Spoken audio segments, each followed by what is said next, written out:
കാരണം മനസ്സിൽ നമ്മൾ ഓരോ ഇത് കിട്ടുമ്പം ഞാൻ അങ്ങനെ ചെയ്യാം, ഞാൻ ഇങ്ങനെ ചെയ്യാമെന്ന് ചിന്തിച്ച് വരുമ്പം എന്നിട്ട് അത് പോയി അവിടെ ചെയ്യാൻ വരുമ്പോൾ ഓപ്പോസിറ്റ് നിൽക്കുന്ന ആള് വേറൊരു രീതിയിലാണ് ചെയ്യുന്നതെങ്കിൽ രണ്ടും തമ്മിൽ വ്യത്യാസം വരും. അന്നേരം മറിച്ച് അപ്പം ചെന്നിട്ട് എന്താണെന്നൊക്കെ നല്ലൊരു ഡയറക്ടർക്ക് അറിയാമല്ലോ അവരുടെ കഥാപാത്രത്തെ എങ്ങനെ കൊണ്ടുവരണം. ഒത്തില്ലെങ്കിൽ അവരത് അടുത്തത് പറഞ്ഞു തരും. അല്ല നമ്മളായിട്ടൊരു ഇതെടുത്തിട്ട് സ്പോണ്ടേനിയസ് ആയിട്ട് വരുന്നതാണ്, അതാണ് ഇഷ്ടം, ആ ഒരു ശൈലിയോടാണ് ഇഷ്ടം. ഓക്കെ. അപ്പൊ നമ്മൾ കണ്ടുവരികയെന്ന് ഒരുപാട് ഹോംവർക്ക് ചെയ്ത് പഠിച്ച് പ്രാക്ടീസ് ചെയ്ത് വന്നിരിക്കുന്ന അഭിനേത്രിയാണ്, വളരെ സ്പോണ്ടേനിയസ് ആയിട്ട് ചെയ്യുന്ന. അത് ഇതുവരെ എൻ്റെ സിനിമയിൽ എന്നെ ചെയ്യിപ്പിച്ചവർക്കറിയാം. ഇതുവരെ ചെയ്തിട്ടുള്ള കഥാപാത്രങ്ങളെ വെച്ച് നോക്കുമ്പോൾ മനസ്സിൽ ഭയങ്കരമായിട്ട് സ്പെഷ്യലായിട്ട് എല്ലാ കഥാപാത്രങ്ങളും ഒരുപോലെയാണ് എന്നാണ് പറയാൻ പോകുന്നത് എനിക്കറിയാം. എന്നാലും സ്പെഷ്യൽ ആയിട്ടുള്ള ഒരു സ്നേഹമുള്ള കുറച്ച് കഥാപാത്രങ്ങളില്ലേ? കെട്ടിയുള്ള മലഹ, ജോൻജോ, ഓപ്പറേഷൻ ജാവ, ഞാൻ പ്രകാശൻ ഒക്കെ അതൊക്കെ ഞാൻ തന്നെയാണ്. ശ്രീനി സാറുമായിട്ടുള്ള അദ്ദേഹം വഴിയാണ് സിനിമയിലേക്കുള്ള അവസരം നേടിയത് എന്ന് പറഞ്ഞു കേട്ടിട്ടുണ്ട്. ഓൾമോസ്റ്റ് ഞാൻ ഒരു ഇത് തന്നെയാണ്. ശ്രീനേട്ടനാണ്. എങ്ങനെയാണ് അദ്ദേഹമായിട്ടുള്ള പരിചയം? എൻ്റെ ഞങ്ങളുടെ ഫ്രണ്ടാണ് ശ്രീനേട്ടൻ. എനിക്ക് ശ്രീനേട്ടനെക്കാളും എനിക്ക് ശ്രീനേട്ടൻ്റെ വൈഫ് വിമലാൻ്റിയോടായിരുന്നു അടുപ്പം കൂടുതലായിട്ട് വന്ന് അങ്ങനെയുള്ള പരിചയം. അതേപോലെ ധ്യാനുമായിട്ട് അതായത് നമ്മൾ ഗൂഗിളിലൊക്കെ സെർച്ച് ചെയ്തത് നിങ്ങൾ രണ്ടുപേരും കൂടെയുള്ള ഇന്റർവ്യൂ എവിടെ ചെന്നാലും അയ്യോ ചേച്ചിയെ ധ്യാനോടുള്ള ഇന്റർവ്യൂ ഉണ്ട്, ധ്യാൻ എന്ത് പാവായിട്ട് ഇരിക്കുന്നത് കേൾക്കുമ്പോൾ ഭയങ്കര സന്തോഷം. ധ്യാനിന് പറ്റിയ തങ്കമ്മച്ചി. എനിക്കും ധ്യാനോട്ടനും കൂടെ മുഴുനീള അമ്മ കഥാപാത്രം ചെയ്യണം. ധ്യാനോട്ടാ കേൾക്കുന്നില്ല, അവൻ അടുത്ത ഇന്റർവ്യൂ കൊച്ചെന്നെ കളിയാകും, ട്രോൾ. ഇതൊന്നും ഞാൻ ചോദിച്ചിട്ടില്ല കേട്ടോ, ഇതിനുള്ള റിയാക്ഷൻ ഞാനൊന്നും ചോദിച്ചിട്ടില്ല. നമ്മള് ഈ പറഞ്ഞ പോലെ ചാൻസ് ചോദിക്കുക എന്ന് പറയുന്നത് ഇപ്പൊ നമ്മൾ നല്ല അടുത്ത സിനിമ എങ്ങനെയാണ് അടുത്തടുത്ത സിനിമകൾ നമുക്ക് ചിലർ പറയുമ്പോൾ മമ്മൂക്കൊക്കെ പറയുന്നുണ്ട് സിനിമ എൻ്റെ ആവശ്യമാണ് അതുകൊണ്ട് ഞാൻ ഇനിയും ചാൻസ് ചോദിക്കും എന്ന് പറയുന്ന ഒരു സംഭവമുണ്ട്. ചാൻസ് ചോദിക്കുക അല്ലെങ്കിൽ നമ്മൾ അവസരങ്ങളിലേക്ക് എത്തിപ്പെടുന്നത് എങ്ങനെയാണ്? ഒരു കഥാപാത്രം കഴിഞ്ഞ് അടുത്ത കഥാപാത്രത്തിലേക്ക് ഇതുവരെ എനിക്ക് തേടി വന്നിട്ടുള്ളതാണ്. സോറി, അങ്ങനെ ചോദിക്കാൻ എനിക്കൊരു ധൈര്യമില്ല. കാരണം എൻ്റെ ചിന്താഗതി എന്താണെന്ന് വെച്ചാൽ ഒരാളൊരു സ്ക്രിപ്റ്റ് എഴുതുമ്പോൾ പിന്നെ സൗഹൃദമുള്ളവർ ഞാനില്ലേ, ചിലപ്പോൾ ഇപ്പൊ അധികം സൗഹൃദമുള്ളവരോട് പറയുന്നുണ്ടാ അടുത്ത പടത്തിൽ ഞാനില്ല നിങ്ങൾ ആക്ഷൻ പറയുമ്പോൾ ഞാൻ ഫ്രണ്ടിൽ കയറി കട്ട പറയുന്ന അതാണ് എൻ്റെ ഇപ്പോഴത്തെ ഡയലോഗ്. അല്ലാണ്ട് ഞാൻ വിചാരിക്കുന്നത് ഒരു സിനിമ എഴുതുന്ന റൈറ്റർക്ക് ഡയറക്ടർക്ക് അവരുടെ കഥാപാത്രത്തെ പറ്റി ഒരു സ്വപ്നമുണ്ട്. അവർ എഴുതുമ്പം തന്നെ അവർ വെച്ചിട്ടുണ്ട്. അപ്പൊ അവരത് സെലക്ട് ചെയ്യുമ്പം അല്ല എനിക്ക് വേണം അല്ല എനിക്ക് തരാവോ, അതെനിക്കുള്ളത് എനിക്ക് വന്നു തരും. ഞാൻ സിനിമയിൽ പോലും വരുമെന്ന് ഓർത്തതല്ല, ഞാൻ സിനിമയിൽ വന്നെങ്കിൽ എനിക്കുള്ളത് എനിക്ക് വരും. പിന്നെ കുറേയൊക്കെ ഇപ്പം ഏതായാലും കുറേ ഇങ്ങനെ അമ്മ ഇതൊക്കെ ചെയ്തു, ഏതായാലും സിനിമയിൽ വന്നു കുറച്ച് നല്ല ശക്തമായ കഥാപാത്രങ്ങളോട് ചെയ്യണമെന്നൊരു ഇപ്പോൾ ഒരു മോഹമുണ്ട്. ഇപ്പം ഞാൻ തുടക്കത്തിൽ ഇന്റർവ്യൂ തുടങ്ങുന്നതിന് മുന്നേ ഞാൻ പേഴ്സണലി പറഞ്ഞു നമ്മുടെ മനസ്സിൽ പതിഞ്ഞ നമുക്ക് ഇഷ്ടപ്പെട്ട ഒരുപാട് അഭിനേത്രിമാരുമായിട്ടുള്ള ഒരു കമ്പാരിസൺ വരുന്നില്ല, ഞാൻ പേരെടുത്ത് പറയണില്ല, പക്ഷെ ആ ഒരു കമ്പാരിസൺ കേൾക്കുമ്പോൾ എന്ത് ഫീൽ ചെയ്യുന്നത്? അത് പറഞ്ഞതിൽ ഒരു കഥാപാത്രത്തെ ചെറുപ്പം തൊട്ട് ആ പേര് വെച്ച് തന്നെ കളിയാക്കാറുണ്ട്. പിന്നെ അതെനിക്ക് സന്തോഷമുള്ളൂ, കാരണം അവരുടെ ഒന്നും ഒരു അടുത്ത് പോലും ഇതുവരെ എൻ്റെ അഭിനയം എത്തിയിട്ടില്ല. പക്ഷെ പറയുമ്പോൾ ഒരുപാട് സന്തോഷമുണ്ട്, അഭിമാനമുണ്ട്. ഈ സിനിമയിലേക്ക് വന്നതിന് ശേഷം നമ്മൾ കാണുന്ന സിനിമകൾ അതിലൊരു വ്യത്യാസം വന്നു? സിനിമ കാണുന്ന രീതിയിൽ എത്രയും നാള് നമ്മൾ വെറും ഒരു പ്രേക്ഷക എന്നുള്ള രീതിയിൽ കണ്ടുകൊണ്ടിരുന്നു. എല്ലാവരും ചോദിക്കുന്നത് ഈ സിനിമയ്ക്ക് വേണ്ടി അങ്ങനെ പഠിച്ചു ഇങ്ങനെ പഠിച്ചു. ഇല്ല, എൻ്റെ കാഴ്ചപ്പാട് എന്താണോ അത് ഞാൻ ജനിച്ചപ്പോൾ തൊട്ട് എൻ്റെ കൂടെ ഉണ്ടാകുന്നതാണ്. അത് ഓരോ സാഹചര്യങ്ങൾക്കനുസരിച്ച് അത് അങ്ങനെ ഇങ്ങനെയൊന്നുമില്ല. പണ്ടും സിനിമ കാണും, എനിക്ക് സിനിമ ഇഷ്ടമാണ്, ജഡ്ജ് ചെയ്യും. പക്ഷെ ഒറ്റ കാഴ്ചപ്പാട് വ്യത്യാസമുണ്ട്. പണ്ട് സിനിമയെ ഞാൻ കീറി മുറിച്ച അതെന്നെ കാണിച്ചു ഇങ്ങനെ കാണിച്ചെന്ന് അതല്ല. പക്ഷെ ഇന്ന് സിനിമയിലെ കഷ്ടപ്പാട് കാണുമ്പം അവരെത്രത്തോളം കഷ്ടപ്പെടുന്നുണ്ട്. എനിക്ക് പാത്രം കഴുകിയ വെലുമടക്ക് കഴിക്കാനും കൊണ്ട് തരുന്നൊരു, ഞാൻ ആദ്യം പോയി മിണ്ടുന്നത് നമ്മൾ ഫുഡ് കഴിച്ചു കഴിഞ്ഞാൽ അവിടെ പോയി പാത്രം കഴുകുന്ന കുട്ടികളോട്. എത്ര പേര്, ഒരു നായകൻ തന്നെയോ ഒരു നായിക തന്നെയോ ഒരു ക്യാമറമാൻ തന്നെ ഒരു സിനിമ ഉണ്ടാവുന്നില്ല, ഒരു ഡയറക്ടർ മാത്രമായിട്ട്. ഈ 4 പേരിലല്ല സിനിമ.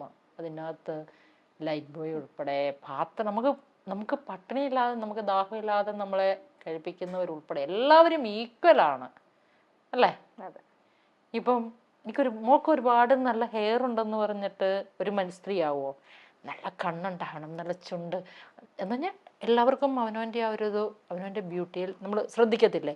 എൻ്റെ ഹെയർ നല്ലതെന്ന് പറഞ്ഞാൽ ഹെയർ മാത്രമാണോ നോക്കുന്നത്? അല്ല എൻ്റെ ചുണ്ടാന്നുണ്ടെങ്കിൽ ചുണ്ട ലിഫ്റ്റ്, കണ്ണ് വളർത്തുമ്പോൾ കണ്ണിനെ ഉപേക്ഷിക്കുമോ?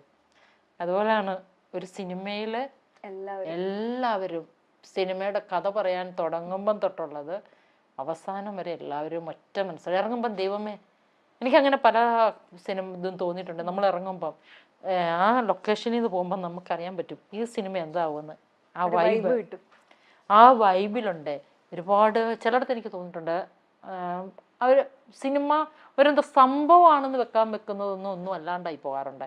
എന്നാൽ എല്ലാം കാരണം ഒരു സിനിമ ലൊക്കേഷൻ ഒരു 100 പേരുണ്ട്. അവർ 100 പേരുടെയും സന്തോഷം എപ്പോഴും പോസിറ്റീവ് എന്ന് പറയുന്നത് എന്തിനാ? ഇപ്പം യോഗയ്ക്കൊക്കെ ചിരിയും അതും ഇതൊക്കെ കാണിക്കുന്നുണ്ടോ? പോസിറ്റീവ് വരാൻ വേണ്ടിയാണ്. അപ്പോൾ ആ കൂട്ടായ്മയുടെ സന്തോഷമാണ്. ഇപ്പം ധ്യാനത്തിന് പോയാൽ കൈയടിച്ച് പ്രാർത്ഥിക്കുന്നു, ചിരിക്കുന്നു, അങ്ങോട്ടും ഇങ്ങോട്ടും കെട്ടിപ്പിടിക്കുന്നു എന്ന് പറഞ്ഞാൽ എല്ലാവരും സന്തോഷത്തോടെ. സന്തോഷം എന്ന വാക്ക് അതെവിടെയും ഒരു കമ്മ്യൂണിറ്റി ഒരു നല്ല ഇതാണെങ്കിൽ അതിന് സക്സസ് ഉണ്ടാവുമെന്ന് വിശ്വസിക്കുന്ന വ്യക്തിയാണ് ഞാൻ. അല്ലാണ്ട് ഒരു ഗ്യാങ് ഇപ്പോഴും ഉണ്ട് എല്ലാവർക്കും. ഓരോ സെക്ഷനാണ് ഫുഡിന് പോലും. അതൊക്കെ എനിക്ക് കാരണം എല്ലാവരും അവനവൻ്റെ വീട്ടിലെ രാജാക്കന്മാരാ അല്ലേ? കഞ്ഞിയും പയറും വെക്കുന്നവനാണെ പോലും അവനെ സംബന്ധിച്ച് അവൻ കഞ്ഞി വെക്കുന്നത് അവൻ്റെ കഷ്ടപ്പാടിൻ്റെ. അവൻ്റെ വീട്ടിലെ രാജാവാണ്. ചിലപ്പം ഇങ്ങേപ്പുറത്തവൻ ഒരു കറി കൂടുതലുണ്ടാവും, അതിൻ്റെ മേളിൽ എന്തും ആയിക്കോട്ടെ. പക്ഷെ ഓരോ വ്യക്തിക്കും അവൻ്റെതായ ആ ഒരു അംഗീകാരം അത് ചിലവരതല്ല കാറ്റഗറി തിരിച്ചു കൊടുക്കും. അത് എനിക്ക് അങ്ങോട്ട് ഉൾക്കൊള്ളാൻ പറ്റാത്തൊരു കാര്യമാണ്. സ്ത്രീകൾക്ക് പ്രത്യേകിച്ച് നമ്മൾ സിനിമാ മേഖല സിനിമ എന്ന് മാത്രം പറയുന്നില്ല, പക്ഷെ ഇത്തരത്തിലുള്ള മേഖലകളിൽ നമുക്ക് സ്ത്രീകൾ ഒരുപാട് പ്രശ്നങ്ങൾ നേരിടാറുണ്ട്. നമുക്ക് അവിടെ ചെല്ലുമ്പോൾ പ്രിവിലേജുകൾ കുറവാണ്. സ്ത്രീ എന്നുള്ള രീതിയിൽ മാറ്റി നിർത്തപ്പെടുന്ന കുറേ സിറ്റുവേഷൻസ്, അല്ലെങ്കിൽ നമുക്ക് കുറച്ച് എന്താ പറയുക കൺസിഡറേഷൻ കുറച്ച് തരിക, ഇല്ലാണ്ട് ഇഗ്നോർ ചെയ്യണമെന്ന് പറയണില്ല, അല്ല മൈൻഡ് ചെയ്യാൻ പോണ്ട. നമ്മുടെ രാജാവാന്ന് നമ്മുടെ മനസ്സിൽ നമ്മൾ 10 പ്രാവശ്യം പറഞ്ഞു കഴിഞ്ഞാൽ പിന്നെ വരുന്നവരൊക്കെ നമ്മുടെ പ്രജയാണ്. നമ്മളെ ഭരിക്കാൻ ആരും അനുവാദം കൊടുക്കാതിരുന്നാൽ മതി. നമ്മളാണ് നമുക്ക് വിലയിടേണ്ടത്. നമ്മളവിടെ താന്നു പോകുമ്പോഴാണ് ശരിയായിരിക്കാം. ഞാൻ കഴിഞ്ഞ ദിവസം ഈയിടെ എൻ്റെ ഓടിക്കാറിൽ ഞാൻ ദാരിദ്ര്യം പിടിച്ച സ്ത്രീക്ക് ഓടിക്കാറോന്ന് ചോദിച്ചു. അവർ നോക്കുമ്പം ജീൻസും ടോപ്പും ഇട്ട് ഓടിക്കാർ ഓടിക്കുന്ന ഓരോ മനുഷ്യന്റെ കാഴ്ചപ്പാടാണ്. ഹൈ ഹീലിട്ട് മുടി കെട്ടി അല്ലെ കൂളിംഗ് ഗ്ലാസ് വെച്ച് ഓടിച്ചാലേ പണക്കാരിയാവൂ. ഞാൻ പണക്കാരിയല്ല, ഞാൻ സാധാരണക്കാരിയാണ്. ഞാൻ പറയുവാണ്, ഞാൻ പണക്കാരിയാന്ന് പറഞ്ഞാൽ എനിക്ക് ക്യാപ്ഷൻ കൊടുക്കരുത്. ഞങ്ങൾ അങ്ങനത്തെ ടൈപ്പല്ല. ഇപ്പം 1000 രൂപയ്ക്കും ഡ്രസ്സ് കിട്ടും, 5000 രൂപയ്ക്കും ഡ്രസ്സ് കിട്ടും, 10000 രൂപയ്ക്കും ഡ്രസ്സ് കിട്ടും. ഇതിപ്പം ഞാൻ ഇന്ന് ഇവിടെ ഇട്ട സ്ഥിതിക്ക് ഇനി അടുത്ത ഇന്റർവ്യൂവിന് എനിക്ക് ഇടാൻ പറ്റൂല. വെറുതെ വേസ്റ്റ് ആക്കുന്ന വെറുതെ ഡ്രസ്സിന് ഞാൻ അധികം പൈസ കളയാറില്ല, കുറഞ്ഞ ഡ്രസ്സുകൾ. പക്ഷെ ശരിയാണ്, പബ്ലിക്കിൽ ഇറങ്ങാൻ നല്ല ആവശ്യങ്ങൾക്ക് വാങ്ങാറുമുണ്ട് കേട്ടോ. നമ്മുടെ സമൂഹം ആ ആൾക്കാരെ ശരിക്കും വസ്ത്രം കൊണ്ടും അവരുടെ നടത്തം കൊണ്ടും ഒക്കെയാണ് കൂടുതൽ ആൾക്കാരെ വിലയിരുത്തുന്നത്. കുറച്ച് ജാടയിട്ട് വലിയൊരു ഇതൊക്കെ കൊണ്ട് നടന്ന് വലിയ ഹൈ ഹീൽ ചെരുപ്പ് കിട്ടും, അതിന് അവരോർക്കുന്ന റിച്ചാന്ന്. നോർമലായിട്ട് വരുന്നവര് ലോക്കലാന്ന്. അതൊരു കാഴ്ചപ്പാട് തന്നെയാണ്, നമ്മുടെ സമൂഹത്തിന്റെയാണ്, ഒരാളുടെ മാത്രമല്ല. അല്ല, സമൂഹത്തിന്റെ. അതായത് ഓടി കാർ ഉപയോഗിക്കുന്ന ഒരാളുടെ ലുക്ക് ഇന്നത് രീതിയിലായിരിക്കണം എന്നുള്ളൊരു ധാരണ സിനിമയിൽ കാണുന്ന മൊത്തം നൈറ്റി ഇട്ടും തീറ സാരി ഉടുത്തും. അതുകൊണ്ട് ഞാൻ അങ്ങനെയാണ്.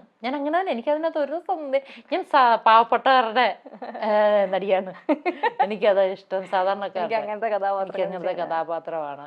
ഈ ടൈപ്പ് കാസ്റ്റ് ചെയ്യപ്പെടുക എന്ന് പറയുന്നതാണ് ഒരു എന്താ പറയാ ആർട്ടിസ്റ്റിനെ സംബന്ധിച്ചിടത്തോളം ഏറ്റവും. കാരണം എന്ന് വെച്ചാൽ ഒരു സിനിമ സക്സസ്ഫുൾ ആയി, അത് കഴിഞ്ഞ പിന്നെ അതേപോലത്തെ കഥാപാത്രങ്ങൾ വീണ്ടും വീണ്ടും വീണ്ടും ചെയ്യേണ്ടി വരിക. പക്ഷെ എനിക്കത് വേണ്ടെന്നും പറഞ്ഞാൽ ഞാൻ വീട്ടിൽ ഇരിക്കത്തില്ലേ. അതുകൊണ്ട് അങ്ങനെയില്ല. സിനിമ വരുമ്പം വരും, പോകുമ്പം പോവും. ഒരുപാട് ആൾക്കാർ പണ്ടത്തെ പോലല്ല, ഇപ്പൊ ഒരുപാട് പേര് സിനിമയിലേക്ക് വരുന്നുണ്ട്. നമ്മൾ അങ്ങനെ ഇരുന്ന് കഴിഞ്ഞാൽ അടുത്ത ആൾ കയറും.